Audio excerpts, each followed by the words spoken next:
Do you ever have a problem with your Dodge Ram where the low washer fluid light comes on even though you know you've just filled the washer fluid tank? Fortunately, it's usually a pretty easy fix, so here's how you do it. So right here is pretty much all we need to replace the washer level sensor. Just a pry tool of some sort. I like to use this little tack driver or tack remover, cat's paw, whatever you'd like to call it. This is a new gasket that goes around the sensor. Generally speaking, these Dorman ones work just fine. 49458 is the part number. But for the sensors, I pretty much have only had luck with the Mopar sensors. They're only, I think, $5. And there's the part number for that. 05152029AB. This is what the part looks like. Pretty simple. Just two prongs that contact the fluid, and when you have fluid, it's a little bit of continuity between the two prongs when you've got good washer fluid in there. And that's what the connector end looks like.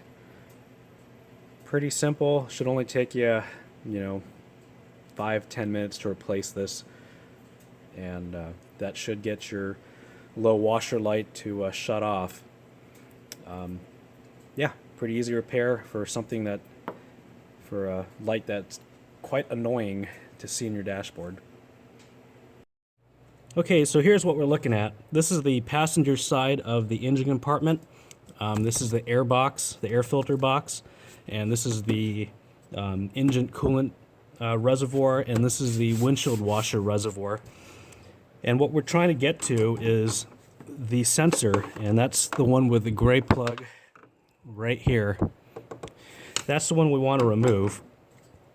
For people who are just curious about it, this is the windshield washer pump.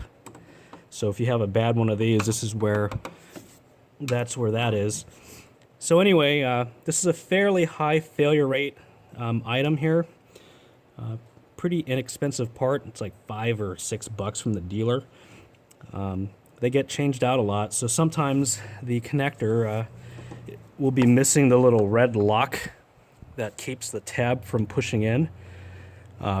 If you have the little red tab here, you just need to pull it back, away from the connector. And then from there, you should be able to push the tab in. And this is a little electrical tab right here. Hopefully you can see it. So you push on it, and the connector just comes off.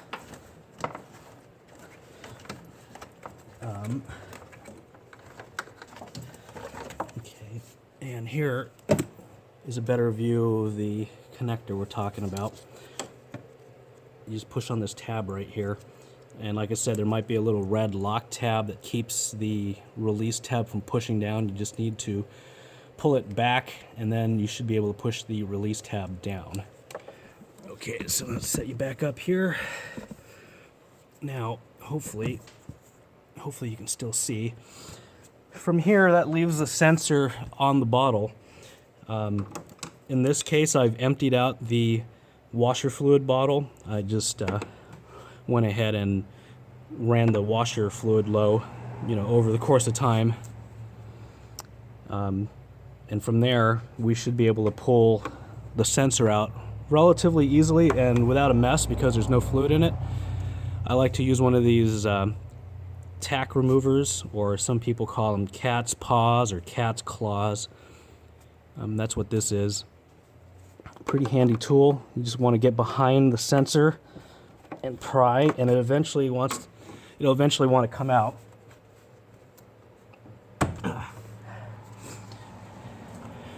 So here's what the sensor looks like. Pretty simple piece. And the new one pretty much goes back in place the way the old one came out. Here's the new one. This is a Mopar part. I only use the factory part because I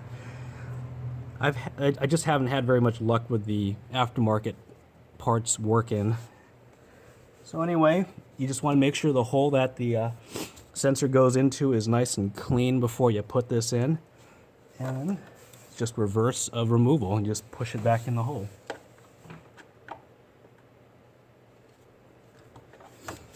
Sometimes I find it's a little easier to put the rubber grommet on first and then push the sensor through.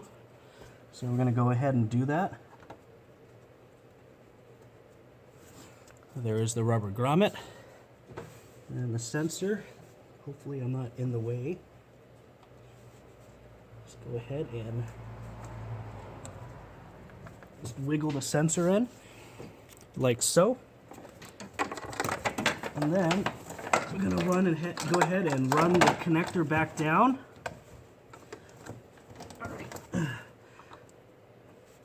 And plug it in until the connector locks securely. And this was pretty much in real time, so you can see here it only takes a couple of minutes to do this job. From here we go ahead and fill the washer fluid tank back up, and then we can check our work and see if everything's okay.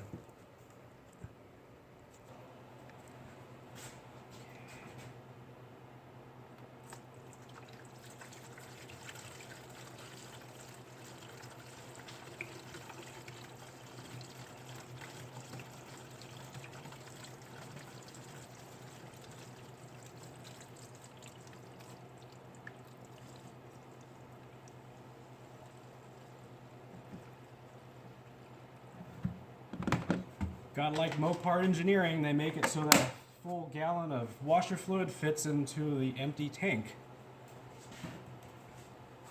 Alright, so once we've got the reservoir full, we're going to want to monitor the sensor, that area, to make sure that we don't have a leak. If we have a leak, then investigate why. It's usually the result of the grommet going in incorrectly, or some piece of dirt or something getting stuck between the bottle and the grommet.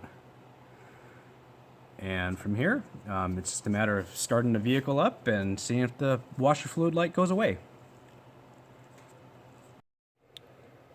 Okay, it's been a few minutes, and as you can see, this whole area is still nice and dry. That shows that we've done a good repair. We're not going to have a comeback, or at least for the leak anyway. But for the most part, the sensor is what goes bad on these things. So now we can go back into the cab and start her up and see if the light goes away. Well, the truck's been running for several minutes now, and the low washer fluid light has stayed off. That was a very quick and successful repair. I hope this helps. Thanks for watching, and please subscribe if you haven't already. Thank you.